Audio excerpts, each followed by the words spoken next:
Boa noite a todos. Mais uma noite que nós estamos aqui juntos para mais uma live com algum tema sobre a inclusão, como todos os meses. Então, eu dou as boas-vindas a todos. Eu vou fazer minha autodescrição primeiro, tá? Eu sou mulher, de pele branca, cabelos escuros, lisos e longos, e hoje estão presos. Eu uso óculos de grau, estou usando uma blusa vermelha, atrás de mim dá para ver uma parede branca e um pedaço de uma cortina também branca. E mais uma vez é uma alegria imensa estar aqui com vocês hoje, com um tema tão importante e tão, assim, pouco falado, né? Mas nós que trabalhamos a inclusão e esse movimento inclusivo, né, que é uma realidade e é irreversível, apesar da resistência que toda mudança pode provocar e provoca, é um movimento irreversível, né? Então, nós estamos aqui todos os meses, sempre com tema relacionado à inclusão, e como sempre, a gente vai disponibilizar o formulário às 7h30, para que vocês preencham para receber depois o certificado, né? E o nosso grupo está aqui presente mais uma vez. Hoje nós temos a Flaidiane e a Janaína nos ajudando aqui na tradução. A Fly começa primeiro, depois a Janaína. A Fly tem os cabelos pretos também, então semi-presos, pele clara. Ela está com a blusa preta, atrás dela uma parede branca e um quadro. E hoje nós estamos recebendo uma pessoa muito bacana, que vocês vão gostar muito. Ela vai falar do tema altas habilidades. E a Amanda Rodrigues de Souza Colósio, ela tem graduação em Pedagogia pela Universidade Estadual Paulista Júlio de Mesquita Filho, mestrado em Educação Especial, Educação do Indivíduo Especial, pela Universidade Federal de São Carlos, é doutora em Psicologia pela Universidade de La Laguna, Espanha, e doutora em Educação Especial pela Universidade Federal de São Carlos. Tem experiência na área de educação, com ênfase em educação especial, atuando principalmente nos seguintes temas: altas habilidades superdotação, educação especial, formação de professores, altas habilidades e formação de professores, inclusão, programas de atendimento e vulnerabilidade social. Então, sejam todos muito bem-vindos, é uma gratidão ter conosco pessoas que, como nós, acreditam na inclusão, que é no combate à descrença e o pessimismo, né? E que enxerga a inclusão como uma oportunidade para que todos mostrem suas competências, suas habilidades de forma equânime, né? Então, bem-vinda, Amanda, muito obrigada por ter aceitado o nosso convite. Tenho certeza que vai ser uma noite maravilhosa com você. Seja bem-vinda. Obrigada. Muito obrigada. Boa noite a todos. Agradeço imensamente a todas vocês pelo convite de estar aqui essa noite. Eu vou começar me descrevendo. Eu sou uma mulher branca de 30 anos. Estou com o cabelo com uma trança ao lado. Estou em um quarto. Ao meu fundo tem um guarda-roupa e uma cama. Eu uso óculos e estou usando uma blusa preta. Posso começar minha apresentação? Sim, fica à vontade. Vamos lá. Vou compartilhar com vocês, então, a minha apresentação que eu fiz aqui no Canva. Vocês me dizem se estão vendo.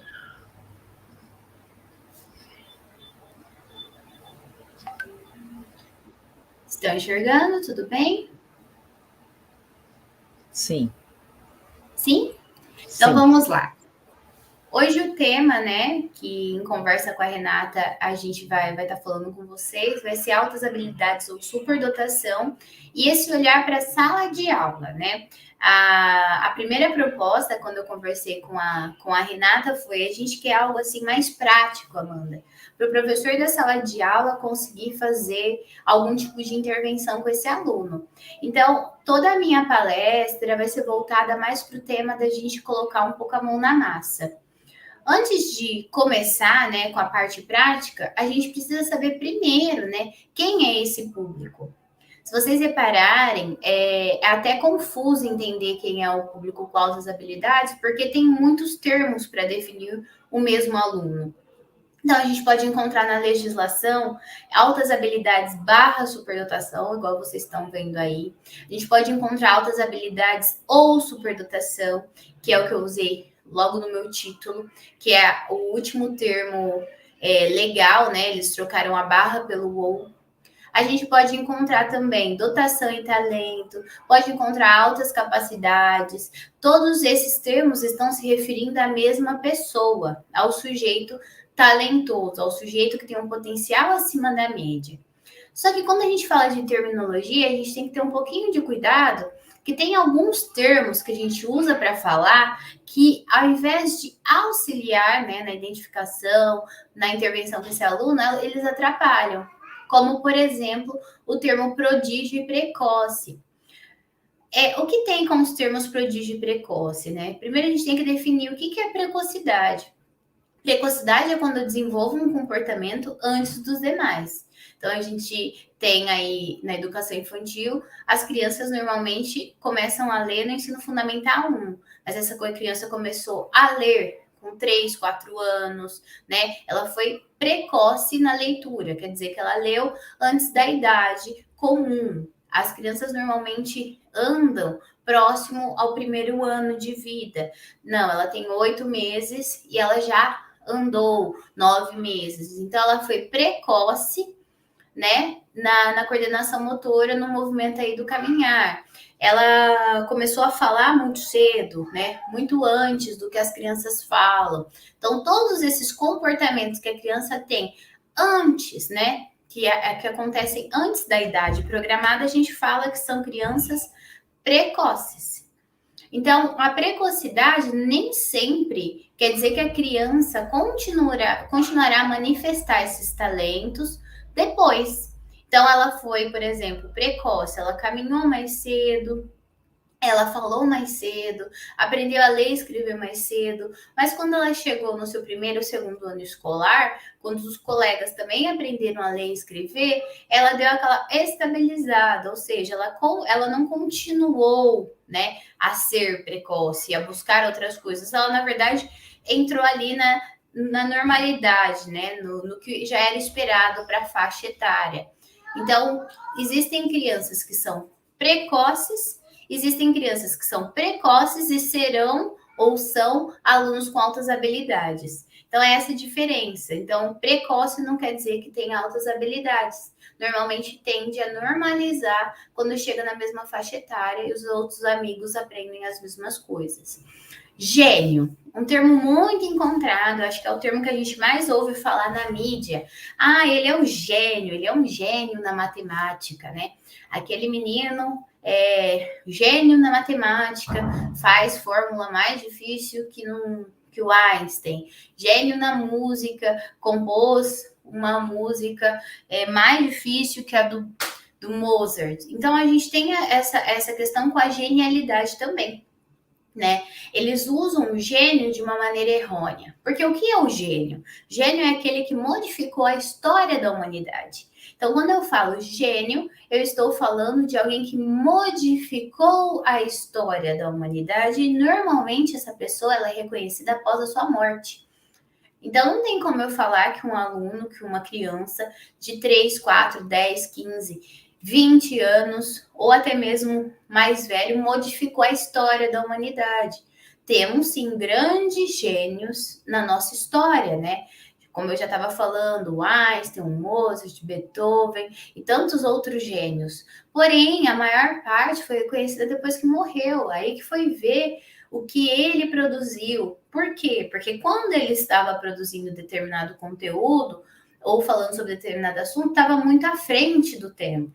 Então, depois que se passou o tempo, percebeu-se quanto que ele já sabia, né? E até para aquela época ele era visto como louco, né? Ou como inadequado, porque o que ele estava falando ainda não cabia naquela época. Então, por isso que a genialidade, eu não posso chamar meu aluno de gênio. Por quê? Porque eu não sei ainda, não tenho como medir se ele vai ser um gênio ou não. Então, Amanda, quem são esses alunos então? Né? Eu sei que o termo correto para chamá-los é alunos com altas habilidades de superdotação, ou alunos que têm altas capacidades, ou alunos que têm dotação e talento. Mas quem são esses alunos, né? A nossa legislação na PNI, né, na legislação coloca que o aluno que tem altas habilidades, ele tem um potencial elevado. Ou seja, a gente tem uma média, ele está acima dessa média. Em áreas que são isoladas ou combinadas.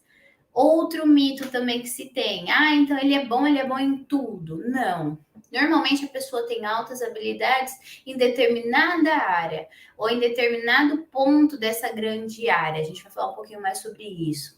Então, intelectual acadêmico é o aluno que é bom na escola, é o aluno que se destaca nos conteúdos acadêmicos.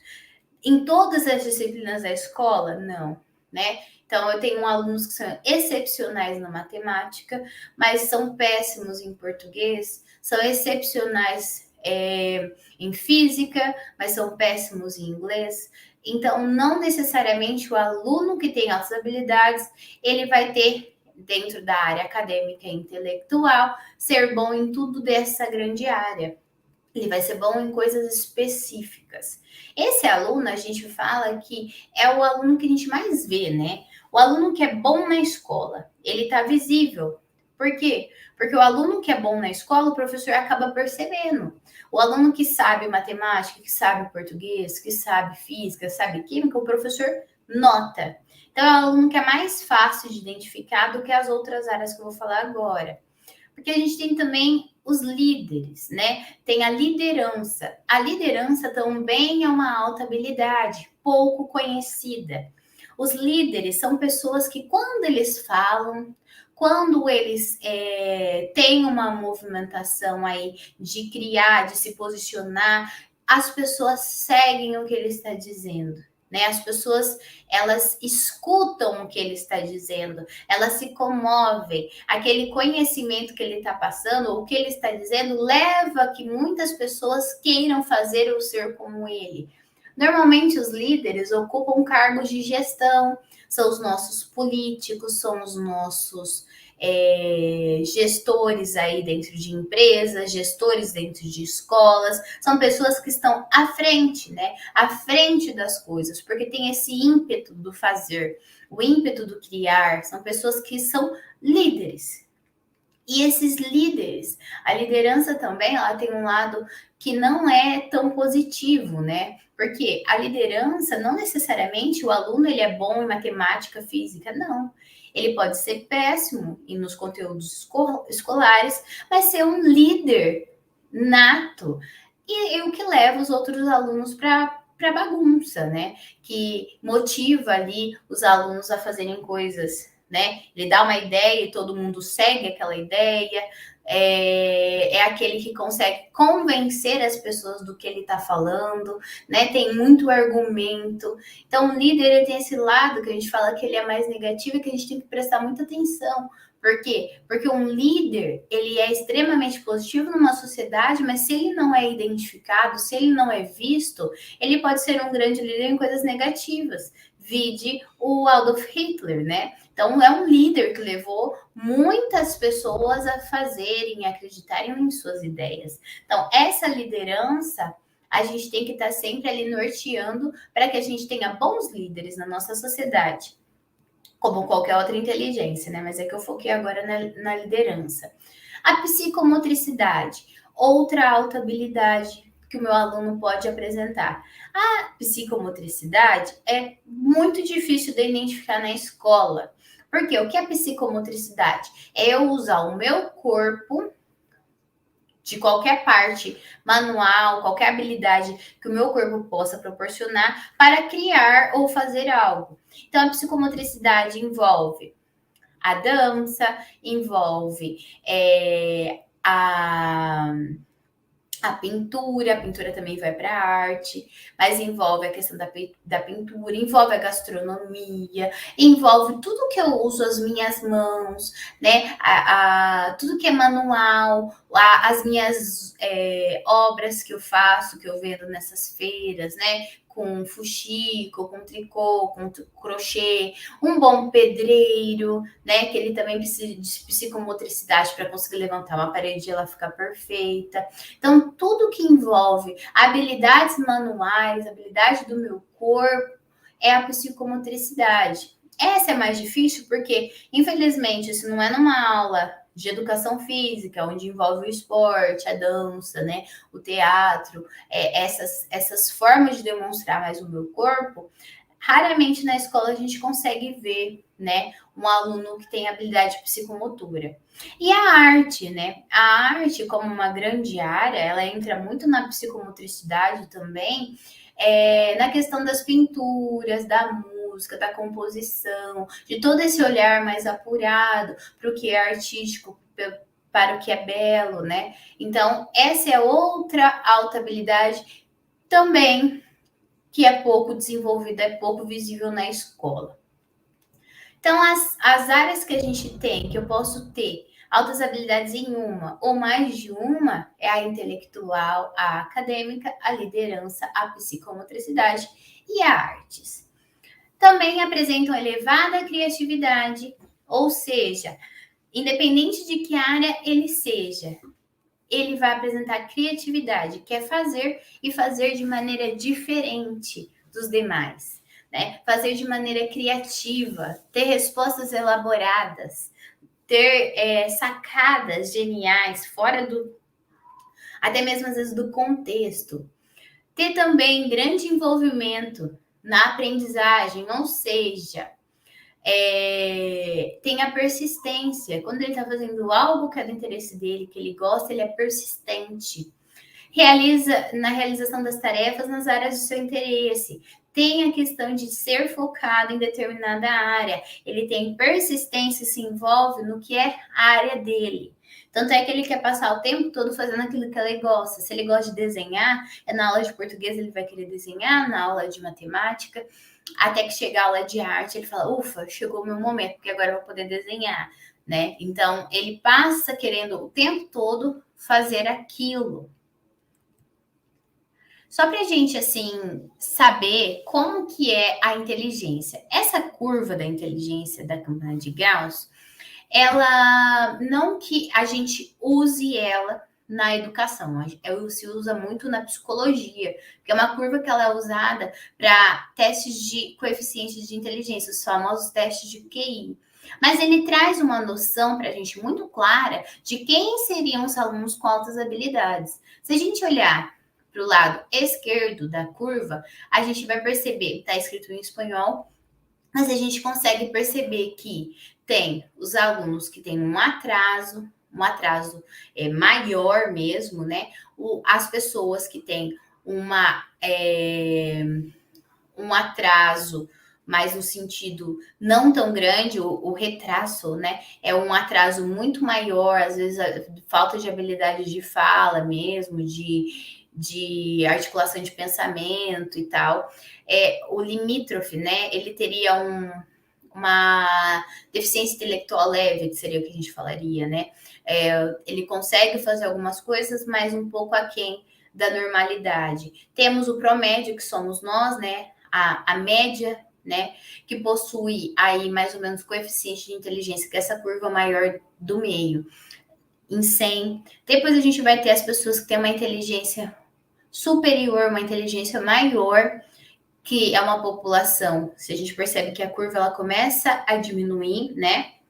uma população menor, mas são pessoas um pouco mais inteligentes acima e um pouco acima da média. E depois, lá na outra curva, nós vamos ter lá no finalzinho da curva o aluno com altas habilidades de adaptação. Por que eu gosto de mostrar? Né? Aqui ele coloca 130, que é o coeficiente de inteligência, se tira acima de 118, a gente já começa a considerar na psicologia como um aluno com altas habilidades.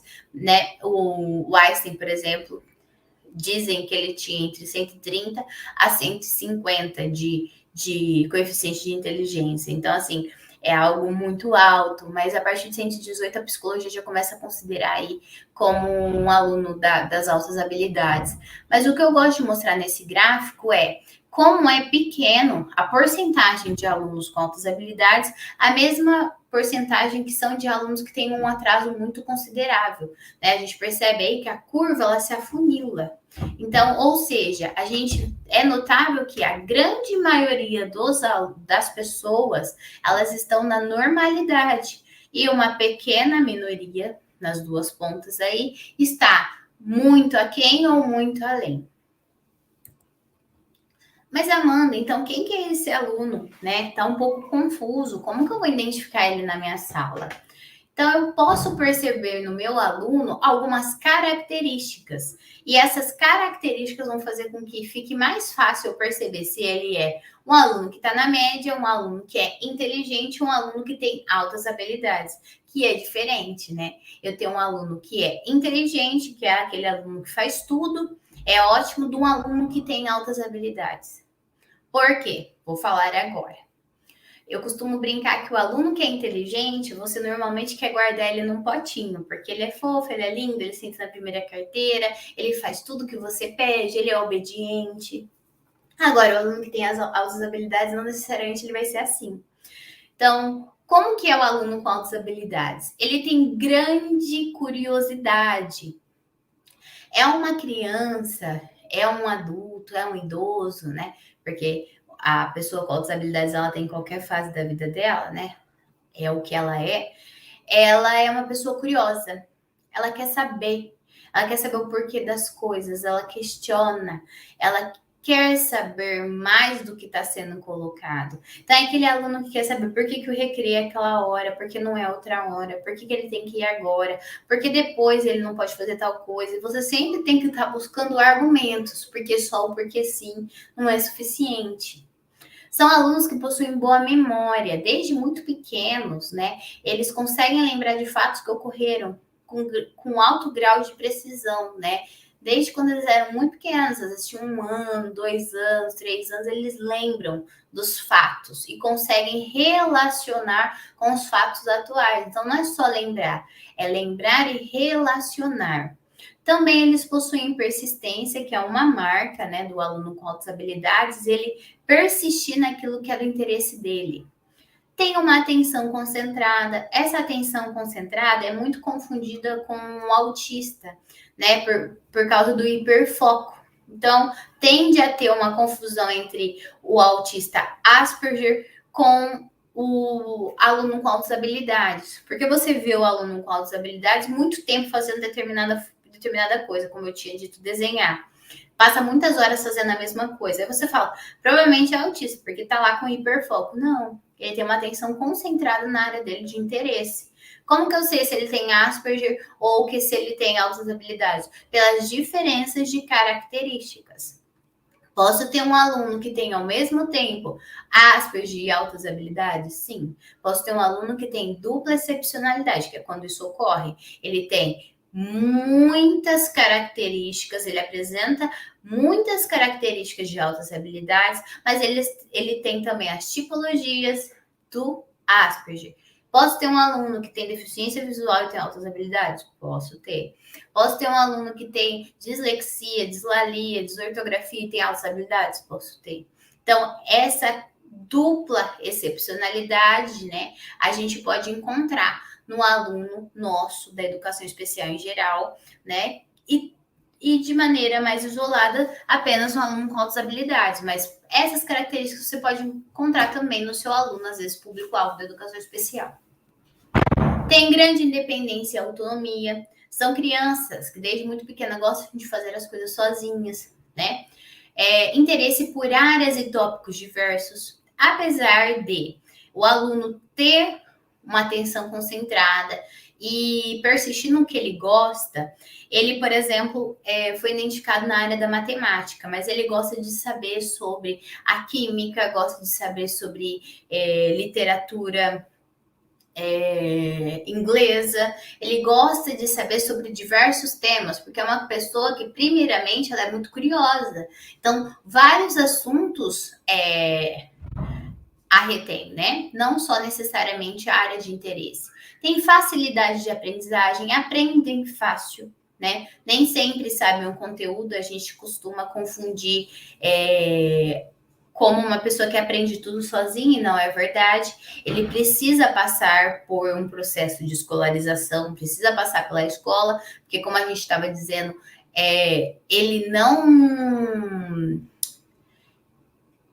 ele precisa da escola porque ele não é bom em tudo, né? Porque se ele fosse bom em tudo, ele não precisaria estar ali. Mas ele precisa, principalmente nas áreas em que ele não tem tanto destaque. Então, ele precisa estar ali desenvolvendo as habilidades dele nas outras áreas que não são a que ele está identificado. Tem criatividade, imaginação, habilidade para lidar com ideias abstratas, tem um vocabulário avançado para a sua idade cronológica. Isso é muito interessante, porque uma das principais características é o vocabulário, né? São crianças que falam, às vezes, muito corretamente, colocando o número, o gênero, né? O grau aí nas palavras. Tem uma riqueza de expressão verbal e elaboração e influência das ideias. Então, quando vai se expressar, você fica até, nossa, mas como você sabe esse vocabulário, essa forma que você está fazendo de encadear um pensamento com o outro? Tem facilidade para interagir com crianças mais velhas ou com adultos. Então, são crianças que procuram ou têm mais amizade com crianças que estão nos outros anos, ou na hora do recreio quer ficar próximo do professor, próximo da inspetora, né? Quer ficar perto de adultos, porque ali ele encontra mais conexão para ele conversar, para ele trocar ideia, do que com as crianças da idade dele. Tem iniciativa, habilidade para perceber discrepâncias entre ideias e pontos de vista. Então, entende, às vezes, a questão do sarcasmo, da analogia, entende quando a gente dá aquela puxadinha de olho, às vezes uma criança pequena não entende, ele consegue entender coisas que não estão tão evidentes, às vezes, numa leitura, mas ele consegue perceber. Interesses por livros e outras fontes de conhecimento, isso é meio que óbvio, né? Se é uma pessoa curiosa, ela quer pesquisar. E onde que ela vai encontrar essa informação? Nos livros, né? Na internet, no computador. Tem um alto nível de energia, são crianças muito ativas, principalmente mentalmente. Isso leva a que muitas sejam confundidas com TDAH, né? Com a questão da hiperatividade. Tem preferências por situações ou objetos novos, gosta de ser desafiado, gosta de passar por situações novas, tem um grande senso de humor e tem a liderança também. Alguns mitos aí para a gente dar uma quebrada para começar na questão da identificação e atendimento. Todos eles que têm altas habilidades têm o QI alto como o do Einstein, é mentira, né? Isso é um mito. Como eu disse, a criança ela vai ter um QI alto, né? Se ela for uma criança que tem altas habilidades de aplicação na área acadêmica e intelectual. Mas, por exemplo, se ela for um líder, não necessariamente tem um QI alto. Se ela tiver habilidade psicomotora, não necessariamente ela tem um QI alto. Se ela for na parte da arte, não necessariamente tem um QI alto. Então, o QI, né, esse teste, ele mede coeficiente intelectual. Então, tudo que envolve realmente essa questão do intelecto. E, às vezes, um líder não tem. Então, o QI não é uma forma, ou não é a única forma de identificar, quando a gente quer identificar toda a alta habilidade, né, todo o potencial do sujeito. É um aluno que tem nota 10 em tudo, é mentira. Né? O aluno com altas habilidades, ele é um aluno que pergunta, que questiona, é um aluno agitado, né? Ele não para quieto na sala, ele te desafia. E muitas vezes ele não quer escrever, ele não quer reproduzir, ele acha que aquilo é muito óbvio. Para que ele tem que fazer a conta? Por que ele tem que fazer o registro se ele pode só pôr resultado? Então, nisso a nota dele diminui. Você sabe que ele tem aquele raciocínio, mas ele não registra. Então, não é um aluno que é bom em tudo ou tem nota 10. Ele não precisa de ajuda, porque ele aprende sozinho, é outro mito, eu estava dizendo até agora. Ele não aprende sozinho, ele não é bom em tudo. Ele não tem direito ao atendimento educacional especializado, porque ele não tem uma necessidade diferenciada. Outro mito, porque ele tem direito, né? Por isso que ele faz parte do público-alvo da educação especial, porque ele tem direito ao atendimento educacional especializado. Porque ele apresenta características que são diferentes. Esse aluno, ele é um desafio. Por isso que eu disse que quando você acha que você tem um aluno com altas habilidades e ele é aquele que você acha super fofo, quer guardar num potinho, talvez você não tenha. Talvez você tenha um aluno inteligente. Porque o aluno com altas habilidades te desafia. Ele precisa muito de desenvolvimento nas outras áreas que ele não tem a facilidade que ele tem na área de interesse dele. Ele precisa se organizar dentro da sala de aula, dominar em muitos sentidos as suas emoções e sentimentos, né? Então, por isso e por muitas outras coisas, ele tem esse direito e essa necessidade de ser atendido por um especialista da educação especial, para que, dentro da sala de recurso, ele consiga, então, aprender, desenvolver habilidades para a vida e para a escola. Ele provém só de famílias brancas e mais abastadas. Então, normalmente a gente só vê gente com altas habilidades, gente muito inteligente, branco e rico. E é mentira, né? Uma autora que eu estudo, a Gunther, ela fala que as altas habilidades estão em todas as culturas, em todos os povos, em todas as religiões, em todo lugar, né? O que basta é a gente ter olhos para enxergar esses alunos. Então, tem aí a probabilidade que a gente tenha mais ou menos entre 3 a 10% de alunos com altas habilidades. Se eu pego 3% da minha escola, dá um número bem alto. E quantos que eu tenho identificado? Provavelmente nenhum, né? Então a gente está aí perdendo esses talentos, né, por não identificar. Muitas vezes porque a gente acha que aquele aluno, né, a gente fala da pá virada, não tem inteligência nenhuma, ele só é um aluno problema. Aquele aluno que é muito inteligente, eu não gosto dele, porque ele só faz bagunça. Aquele aluno que é extremamente inteligente, ele é um líder, mas líder da bagunça, porque a gente até costuma repetir, é igual o pai dele, porque o pai dele era desse jeito também. E aí, então, assim, tem várias ideias que estão no nosso inconsciente que muitas vezes atrapalham ao invés de auxiliar nessa identificação. Porque eu coloco já várias barreiras, porque eu não queria que aquele fosse o que tivesse altas habilidades. Porque ter altas habilidades é um prêmio, né? É o que assim que as pessoas veem. Ser muito inteligente é muito bom, mas não é essa a realidade, né? Isso é um mito, né? Então, provavelmente o meu aluno mais problemático, mais complicado, com vários outros problemas aí, pode ser que tenha altas habilidades, né? Pode ser que seja ele o meu aluno, que seja o que tem aí esse alto potencial. Como que eu identifico? Então, a gente pode identificar o aluno com testes psicométricos. Eu tenho um aluno, Amanda, percebi determinadas características no meu aluno. Percebi que ele está apresentando várias dessas características. Como que eu posso fazer, então? Posso indicar ele para um psicólogo? Posso, né? Se você está percebendo, principalmente, você está percebendo na questão do intelectual, do acadêmico, da escola, um teste psicométrico provavelmente vai dar um resultado positivo aí, como um alto QI. Hoje eles fazem testes, né? São multitestes, que eles medem nível de criatividade, nível de interação social, não só necessariamente a inteligência, como era antigamente, muito quadradinho. Que você consegue perceber esse aluno em vários sentidos e dá para perceber, sim, se ele tem um alto potencial. Então, se eu tenho um aluno bom na escola, encaminho para uma psicóloga, pode ser que ele seja identificado, sim. Sim, tem uma grande possibilidade. Tem escalas de características. Tem alguns autores que trabalham com essas características, aí vai assinalando, né?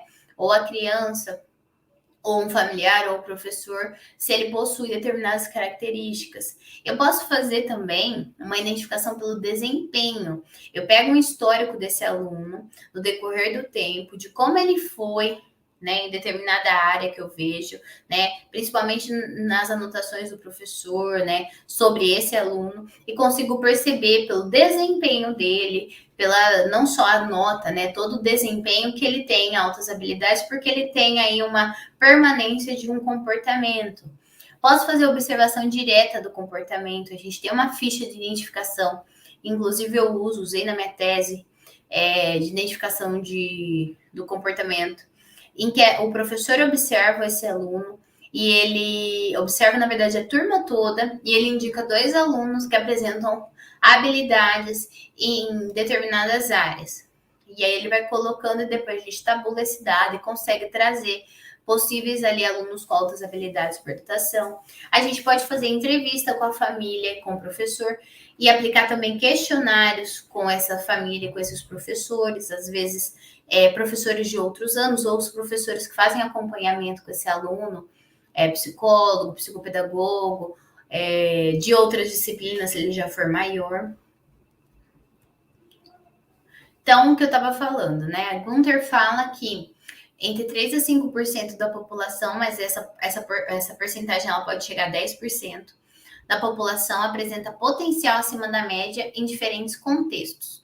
No entanto, esses talentos, na maioria das vezes, são perdidos ou danificados, em virtude da falta de identificação e de ações pedagógicas voltadas para atendimento de suas necessidades. Então, a gente percebe que eles existem, estão aí, mas a gente não está fazendo nada. A gente não identifica, a gente não tem ação, a gente não volta o olhar para esse aluno e para a necessidade que ele tem. Então, Amanda, vamos pensar, né, numa hipótese que eu já tenho um aluno ou que eu vou começar um processo de identificação e vou ter esses alunos. Como que eu atendo? Como que eu atendo um aluno com outras habilidades? Por onde que eu começo? Então, a gente sempre começa com a questão de estabelecer uma boa relação com o estudante. Isso acontece tanto com qualquer público da educação especial que eu recebo na minha sala ali de recurso, ou eu como professora. A gente, para conseguir fazer qualquer coisa pelo nosso aluno, a gente tem que conhecer ele, ter uma boa relação, né? Ter essa relação de confiança, para depois a gente começar a pensar numa intervenção. Fortalecer a prática por meio de intervenções baseadas em estudos e evidências científicas. Então, assim, a partir de cada momento que eu vou conhecendo, vou percebendo prática, comportamentos desse aluno, vou me basear em estudos, em evidências, não no que eu acho só, né? Não só na minha intuição. Também sempre basear as minhas intervenções na ciência. Mapear as áreas de interesse, os estilos de expressão e aprendizagem. Eu vou mostrar para vocês como fazer isso desse aluno, né? Perceber quais são os interesses dele. Ele já foi identificado, eu já tenho ali mais ou menos que ele tem alta habilidade na área da matemática, mas eu quero ver os outros interesses. Como que esse aluno aprende? Para que eu possa, então, movimentar a minha prática nesse sentido. Criar teias de interesse para facilitar o desenvolvimento do potencial criativo e da aprendizagem. E desenvolver um portfólio também específico para esse estudante. Para que quando ele vá para outro ano, para outro professor, o professor saiba o que foi trabalhado e como trabalhar com esse aluno a partir daquele momento. Como que a gente pode fazer o enriquecimento, então, né? Os tipos de enriquecimento. O enriquecimento ele pode acontecer na sala de aula regular ou na sala de recurso, com o professor especializado. Ele consiste em técnicas que vão aprofundar, são materiais instrucionais e também métodos diversos. Um autor que a gente estuda, né, que eu acho interessante, quem tiver interesse na área, é o Joseph Renzulli. O Renzulli, ele fala que a gente tem 3 tipos de enriquecimento. O enriquecimento do tipo 1. Como que é o enriquecimento? Esse primeiro enriquecimento. Ele é um enriquecimento que começa na sala comum e implica em atividades destinadas a todo mundo, com o objetivo de oferecer oportunidade de participação, de experiência e de enriquecimento para todos, considerando os interesses e procedimentos diversos. Então, eu quero enriquecer a sala toda, né? Principalmente o professor da sala de aula comum. É difícil ele ter um aluno ali que é diferente, né? Que tem uma habilidade diferente e focar só nele, em todas as atividades, é muito difícil, tanto da educação especial quanto não da educação especial, o aluno deficiente, o aluno autista, quanto o aluno aí com altas habilidades. Então, eu proponho, dentro do que eu sei que ele tem potencial, mais atividades naquele sentido. Só que não apenas para ele, mas para a sala. Eu sei que ele tem uma habilidade aí, um pensamento científico, um pensamento crítico, quero desenvolver mais essa habilidade, mas eu proponho que toda a sala faça experimentos científicos, que toda a sala leve discussões científicas, que isso ocorra não apenas com ele, mas com todo mundo. Então, nesse movimento, né, seria um desenho universal da aprendizagem em que ele se favoreça, eu acabo favorecendo a todos. É porque todos terão acesso àquele conhecimento. Então, é um enriquecimento muito simples, muito fácil, em que eu coloco mais daquela demanda que o aluno está me trazendo e trago isso para todos que estão ali com eles. O enriquecimento do tipo 2, ele é necessário porque assim, o aluno, eu tenho ali ele enriquecendo a sala toda, mas eu posso enriquecer ele mais especificamente dentro da área dele. Então, eu posso propor atividades, passeios, um grupo de estudos, um agrupamento, algo que seja mais específico para ele, ainda falando da sala de aula. Então, eu proponho naquele movimento coisas que são mais específicas para aquele aluno. Então, eu sei que ele tem uma alta habilidade na área da língua portuguesa e que ele é apaixonado por literatura. Eu faço um agrupamento ali e com a turminha dele, ou com ele vai trabalhar, os alunos estão trabalhando com contos, por exemplo, ele trabalha com uma literatura brasileira, porque eu sei que ele já passou dos contos, né? Ele está num nível mais avançado. Então, eu posso fazer com que determinado grupo, e ele está inserido, ou que apenas ele trabalhe dentro do conteúdo, mas com conteúdos mais aprofundados, né? Dentro dos potenciais dele. E o enriquecimento do tipo 3 é aprofundar literalmente dentro de uma área. Então, a partir daquele momento, o aluno, isso pode acontecer muito na sala de recurso, né? Que é quando eu pego todo o interesse desse aluno, então vamos focar agora no seu interesse. Vamos buscar mais conhecimento sobre isso, vamos pesquisar, vamos buscar parceria com a universidade para que você possa fazer aulas lá, vamos buscar parceria com o conservatório para que você possa fazer aula de piano, de teclado, vamos nesse movimento de é esse aluno que eu tenho, é esse aluno que eu vou fazer e aprofundar o conhecimento dele. É o do tipo 3, é focado no aluno e no conhecimento dele.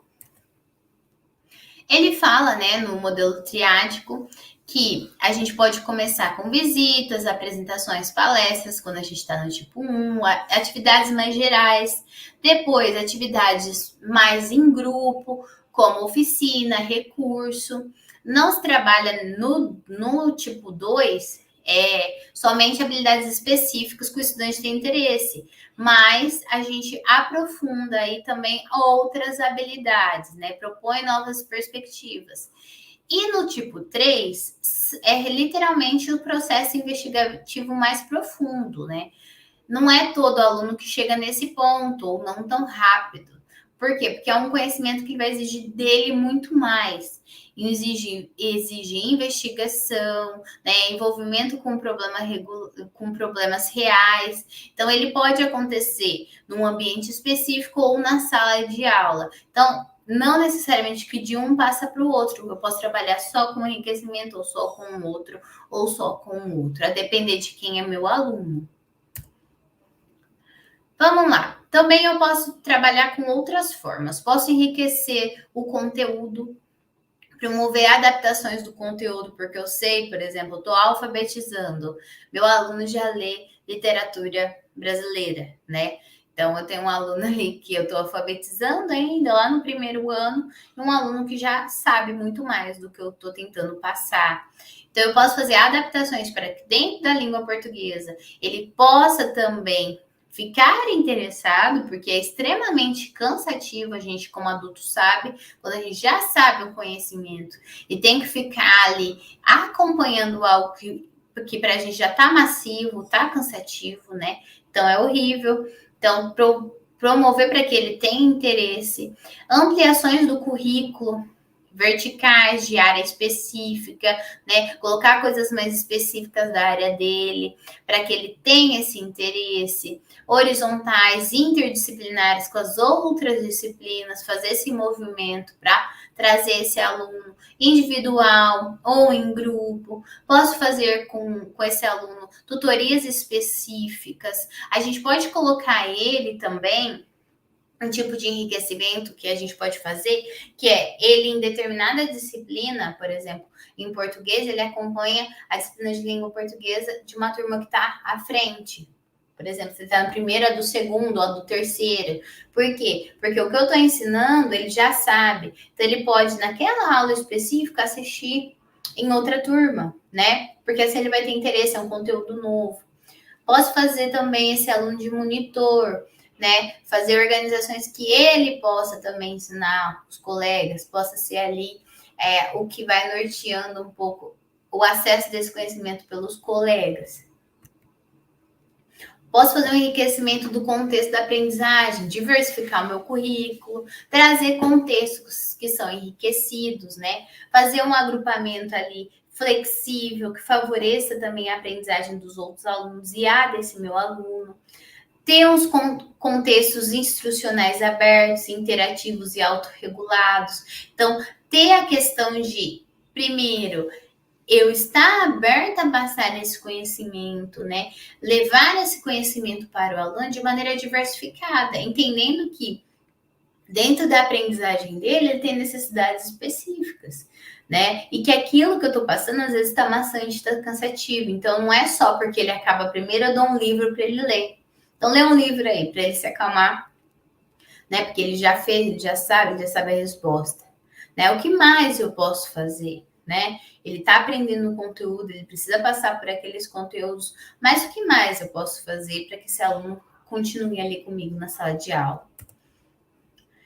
Tem também os enriquecimentos extracurriculares ou não escolares, que são programas que a gente pode desenvolver para desenvolvimento pessoal desse sujeito, né? Eu falei que os alunos com altas habilidades, eles possuem habilidades socioemocionais que às vezes tem uma defasagem, então precisa desse desenvolvimento, né? Precisa, às vezes, aprender a habilidade de espera, né? Espera a sua vez, ouça, pergunte, né? Habilidades que são desenvolvidas, né? Muito pela psicologia. Programas com mentores de outras turmas, até da faculdade, né? Ele vai fazer uma disciplina específica numa faculdade, enfim. Desenvolver esse aluno socioemocionalmente, que já venho dizendo.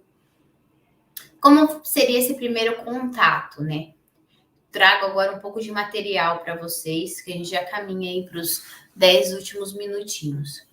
O primeiro contato é para eu estabelecer, então, uma boa relação com esse aluno e explicar o que eu vou fazer com ele. Então, é bom a gente ter, assim, 2 ou 3 encontros para entender quem é ele, né? E explicar o que eu estou pensando para ele.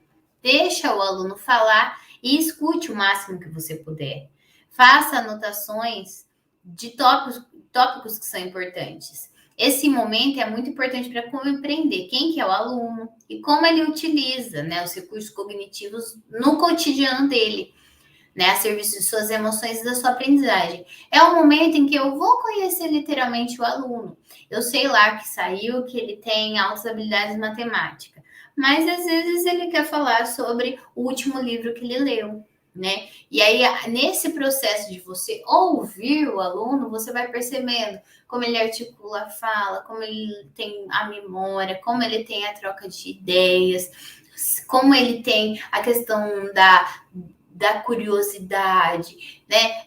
Todos esses aspectos, essas características, eu vou notando quando eu escuto o que o aluno está me dizendo. Perguntas que eu posso fazer. Me disseram que você faz coisas muito bem, diferente de outras pessoas da sua idade. Como isso acontece? Então, caso ele não queira falar algo específico, posso começar com uma pergunta assim: o que você faz muito bem? Ou o que você acha que faz muito bem? Quais suas atividades de rotina? O que você faz no seu dia a dia? Como que é a sua família? Quantas pessoas tem? O que eles fazem? Com quem que você conversa mais? Se você tem irmãos, com quem que você briga ou brinca mais? O que você faz quando não está na escola? Qual é o lugar que você mais gosta na sua casa e por que você gosta desse local? Perguntas como qual foi o último livro que você leu? Que tipo de música você gosta? Perguntas literalmente para conhecer aquele sujeito. Algumas dinâmicas, né? Você pode pedir para ele que você quer conhecer o material dele, principalmente o caderno, o estojo, você quer olhar. Você pode falar, eu posso olhar o seu material? E aí, nessa observação do material, você vai ver várias questões, né? Vai ver como ele se organiza, como é a distribuição ali dele, dentro da escrita no caderno, se ele termina as coisas, se ele registra, se ele não registra, né? Como que é um pouco das respostas que ele dá a determinadas perguntas. Você vai conseguir sentir ele mais observando o caderno e o material escolar dele. Você pode pedir para ele fazer uma escrita livre sobre quem ele é, se apresentando, e aí percebeu o que ele traz ali, né, sobre quem ele é, o que ele possui, ou um desenho livre também, para você notar o que ele registrou, por que ele registrou aquilo, por que aquilo foi importante para ele querer te mostrar. Alguns jogos também que você pode trazer, jogos, né, de tabuleiro, trilha, xadrez, dama, jogo da memória, quebra-cabeça, Uno, cubo mágico, games, para perceber como ele articula, como ele joga. Também é um momento que você consegue que o aluno fique mais solto, mais calmo, interaja com você, para fazer as perguntas ficar mais dinâmico, ficar mais lúdico. Explicar para o aluno, né? Depois que já conheceu, fez várias anotações ali interessantes sobre como ele articula o pensamento, como ele joga e tudo isso, sobre as características dele, se ele é muito tímido, se ele é falante, tudo isso. A gente vai explicar como a gente quer que seja esse atendimento, de modo claro e simples. Olha, a gente vai se reunir 2 vezes na semana aqui na escola. Nesse atendimento, a gente vai favorecer que você aprenda mais sobre os seus interesses, sobre o que você gosta. Vamos fazer atividades para que você queira, né, participar. Você, a todo momento, pode falar o que você gosta, o que você quer, o que você não quer. Dá essa liberdade para que o aluno crie também, participe, né? Que ele esteja presente nesse atendimento que ele vai receber e explicar o que é altas habilidades, né? E o que significa ser uma pessoa com alto potencial, porque ele não sabe que ele é um aluno com altas habilidades. Então é interessante a gente explicar, trazer, olha, uma pessoa com altas habilidades, ela tem um grande potencial, ela em algumas áreas, então é um aluno que está ali acima da média, que apresenta determinadas coisas, trazer um pouco desse conhecimento para o aluno, para que ele saiba quem ele é, né? Construindo um portfólio, né? O que a gente coloca no portfólio? Tudo que a gente vai fazendo de atividade com esse aluno, tudo que eu vou aplicando, todos os resultados que eu vou tendo, essas anotações que eu vou fazendo, eu vou criando ali, fazendo um portfólio da primeira impressão, de como foi essa discussão de como vai ser o atendimento e todas as atividades que eu vou fazendo, eu vou ali registrando e guardando no meu portfólio. Eu posso aplicar alguns instrumentos que eu vou mostrar para vocês agora, sobre estilo de aprendizagem, características dessa aprendizagem e sobre interesse. Um instrumento aqui que eu trouxe para vocês, esse do Renzulli e da Smith, é um instrumento onde você vai perceber como ele aprende. É um instrumento muito assim, já leva já o aluno a conseguir fazer sozinho. Ele tem que classificar entre gosto muito a detesto, né? 4, 3, 2, 1, 0 é o detesto e 4 é o gosto muito. E vai tendo os tópicos, né? E ele vai respondendo. Vou ler alguns aqui, a gente vai passando. Ir com um grupo a uma biblioteca para procurar informações. Aí ele responde 4 se ele gosta muito, 3 se ele gosta, 2 se ele não tem certeza, 1 se ele não gosta e 0 se ele detesta. Então ele faz ali o que ele gosta. Estudar por conta própria, que o professor faça perguntas à classe sobre a matéria que foi dada para ser estudada, discutir em classe um assunto, outros assuntos que ele sabe bastante, trabalhar em tarefas onde as perguntas são organizadas. De maneira geral, tem 65 tópicos, né? Então, ali ele vai colocando de 4 a 0 todos esses 65. Ele vem com uma folha de correção, onde você, como professor, depois consegue perceber como que é o perfil desse aluno, que perfil de aprendizagem que ele tem. Ele é um aluno independente, é um aluno no sentido mais de decorar e recitar, é um aluno mais da discussão, é um aluno mais da didática, é um aluno que aprende mais com instruções programadas, é um aluno que aprende mais por simulação, é um aluno que aprende mais ensinado por colegas, ou que aprende mais com jogos de aprendizagem. Vai dar aí um perfil para você entender mais ou menos para que caminho que você segue, né? Se você deixa ele mais livre, se ele gosta mais de receber a instrução, se ele gosta de discutir, ou se ele gosta de que alguém o ensine. Então, você vai percebendo se ele é mais prático, se ele é mais... ele precisa das coisas mais detalhadas, e assim torna mais fácil o seu trabalho também. Estilos de aprendizagem. Esse instrumento que eu trouxe, do Shader e do Soul, de 2006, ele vai trazer um pouquinho como que são as formas de aprendizagem. Como você gosta, né? Eu me interesso mais quando eu ouço, eu vejo, eu leio, eu tenho a ajuda dos outros, aí tem as carinhas. Feliz, mais ou menos, ou triste. Aí ele vai fazer um X, né? Dentro das situações. Falar, fazer, usar tecnologia. Eu gosto mais de ouvir o professor explicar. Não, eu gosto mais de ver o professor mostrando alguma coisa. Não, eu descubro mais se eu leio. Ou se eu tenho a ajuda de alguém, ou se eu falo, ou se eu faço, ou se eu uso alguma coisa computadorizada. Então, esse instrumento e o outro vai dar a mesma coisa. Qual que é o estilo de aprendizagem do aluno? Esse aqui, diferente do outro, que não é só a estilo de aprendizagem, ele vai mostrar um pouco como esse aluno pensa, né? Como ele pensa, as melhores condições que ele tem para aprender, as formas que ele mostra o que ele aprendeu. Se vocês verem, ele é bem lúdico, com figuras, é um instrumento bem legal. Tem algumas opções dele escrever. Lá, atividades e experiências, atividades que ele gostaria de fazer fora da sala de aula, a motivação que ele tem. Então, é um instrumento bem interessante e bem lúdico para trabalhar com as crianças. Tanto do Renzulli quanto esse vai te dar aí uma questão do estilo de aprendizagem do aluno. Esse instrumento aqui, ele é bem legal. É um instrumento da Burns, de 2014, que ele vai mostrar para a gente um pouco sobre quais são os interesses desse aluno. Ele tem dividido em grandes áreas sociais, comunicação e expressão, mas ele tem de 1 até 290 tópicos, iguais esse. E ele tem que escolher 10 temas que ele mais gosta. Então, o que ele mais gosta dentro de 290 opções. Só para vocês verem, tem algumas coisas como antropologia, abuso infantil, álcool e drogas, arqueologia, atualidades, sobre o Brasil, determinado estado, carreiras e profissões, sobre creche, crime, cultura brasileira, cultura estrangeira. Então, assim, tem um monte de assunto.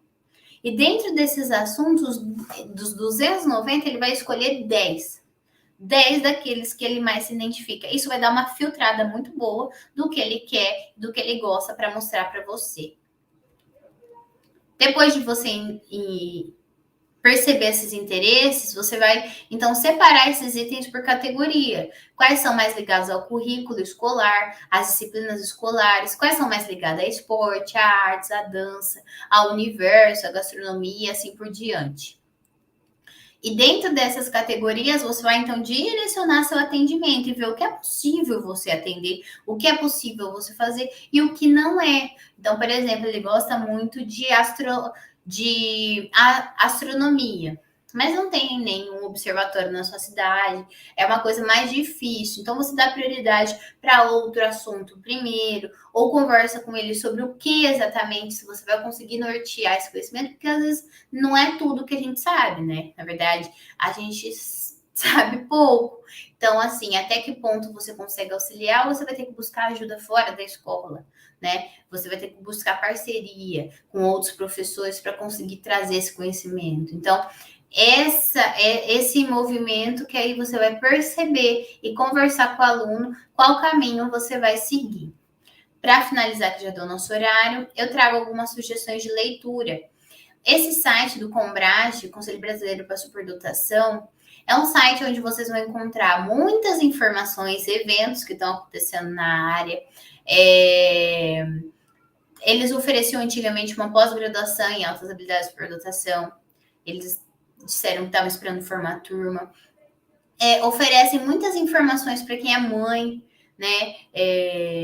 Para auxiliar aí com o seu filho. Então, é um site bem legal. Tem esse livro aqui, Altas Habilidades de Superdotação, da Del Preto, de Fonizardo, que é um livrinho aí da coleção da Secretaria da Educação Especial lá do Ceará. São vários livros, esse é um deles. Esse aqui é do nosso estado, que é um livro do estado de São Paulo, Olhar para as Altas Habilidades. Esse livro é muito bom, ele tem muita dica de como trabalhar, de prática, e é muito instrucional para quem aí quer começar o estudo. E esse aqui também, né? Altas habilidades de superdotação encorajando potenciais. A gente pode perceber que tem o volume 1, volume 2, volume 3 e volume 3. O 1 é orientação para professor, que é a gente, como a gente vai trabalhar com esse aluno. Depois, como estimular esse aluno com atividades práticas. E, por último, o terceiro volume, que é o aluno e a família. E são materiais disponíveis no MEC, né? Para vocês buscarem. É a coleção Encorajando Potenciais do Ministério da Educação. Obrigada a todos. Eu deixo aqui o meu e-mail, é amandardesouza@hotmail.com. E eu termino com uma frase, né? Que todos nós temos talentos diferentes, mas todos nós gostaríamos de ter iguais oportunidades para desenvolver os nossos talentos, né? Todo mundo tem, mas nem todo mundo tem a oportunidade de desenvolver quem são.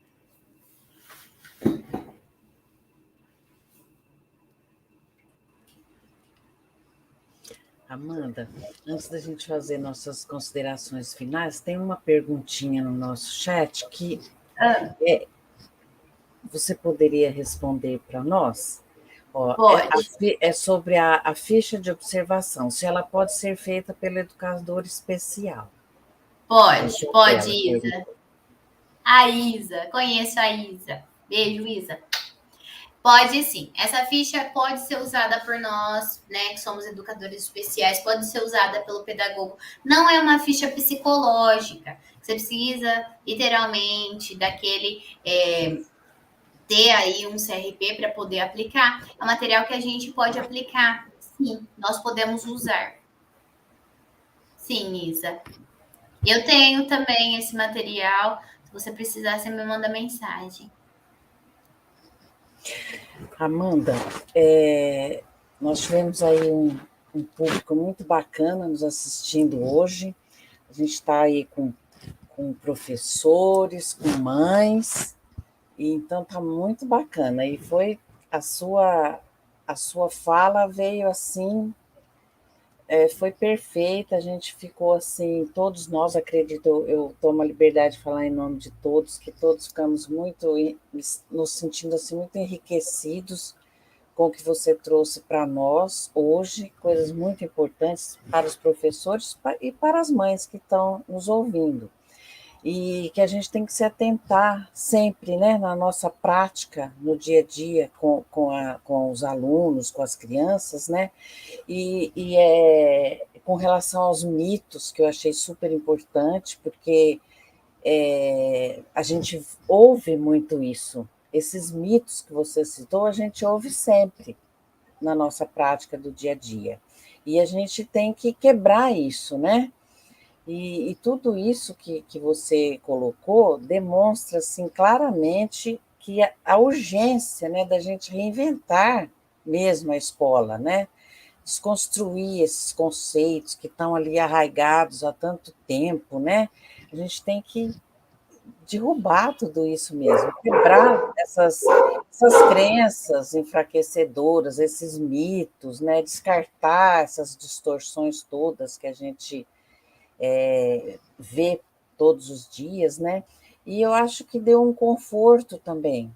O seu ensinamento de hoje deu um conforto também para as mães que estão nos ouvindo aqui, nos acompanhando, porque não é um bicho de sete cabeças, né? E a gente pode, nós que trabalhamos com educação especial, a gente o tempo todo a gente busca novas formas de atender da melhor forma possível essas crianças, né? Com as suas individualidades. E a gente tem que realmente se dedicar. E eu aproveito para agradecer aqui a toda a minha equipe, que a gente não mede esforços para estar sempre aí presente, trazendo novos conteúdos e novos ensinamentos para todo mundo que se interessa pelo tema da inclusão, né? E a gente não pode realmente correr o risco de perder esses talentos, né? São muitos, né? E muitas vezes a gente até é chamada para avaliar alguma criança e realmente isso que você falou, essa criança é vista como uma criança com uma dificuldade, até mesmo com uma deficiência. E a gente, na hora da avaliação, a gente vê que essa criança tem altas habilidades. A gente tem muito esses casos, né? E a gente precisa de ações efetivas para atender essas crianças. A gente não pode perder esses talentos. Imagina quantos talentos já foram perdidos no decorrer do tempo, simplesmente por falta de oportunidade, como você falou aí no final, com a frase que você deixou no final para nós. Então, o que a gente precisa é dar essa oportunidade para eles até mesmo se descobrirem, né? Porque muitas vezes eles mesmos não sabem que têm essas habilidades, né? Então, eles precisam se descobrir. Então, para todos que lidam com crianças, tanto professores, pais ou especialistas, é conhecer o outro, conhecer, sem preconceitos, conhecer, né? Então, muito obrigada mais uma vez, Amanda, pela sua disponibilidade, a sua disposição, o carinho com que você nos atendeu. E se precisar, a gente pode chamar de novo. Com certeza. Já vamos abusar, né? Com Porque certeza. muitas pessoas comentaram aqui no nosso chat, depois você vê lá quando você tiver tempo. Acredito que muita gente vai ter bastante pergunta para fazer e a gente vai respondendo na medida do possível. E o ano que vem, quando a gente der continuidade a esse trabalho, eu gostaria de te chamar mais uma vez para a gente falar desse assunto que assim assim é apaixonante, né? Que Então bom. tá Bom, então, muito obrigada, Amanda, Quem muito sabe obrigada a todos. presencial, né? Isso, quem sabe, até presencial, vai ser ótimo o ano que vem, se Deus quiser, a Eu gente moro em vai estar Ribeirão melhor. Preto, tô do lado, ó, muito Então, próxima a vocês. então, tá pertinho. E aí a gente vamos Sim, combinar, então, de ser presencial o ano que vem, tá bom? sim. Obrigada a todos, obrigada à equipe, as meninas que nos auxiliaram aqui com a tradução, a Renata que nos auxiliou no suporte técnico, a todos que nos acompanharam, a todos que nos acompanham sempre nas nossas lives. Não esqueça de curtir nossa página, ativar o sininho. E quem não pôde assistir hoje, vai ficar gravado e passa para os amigos, para os familiares, para todos. Boa noite a todos, muito obrigada.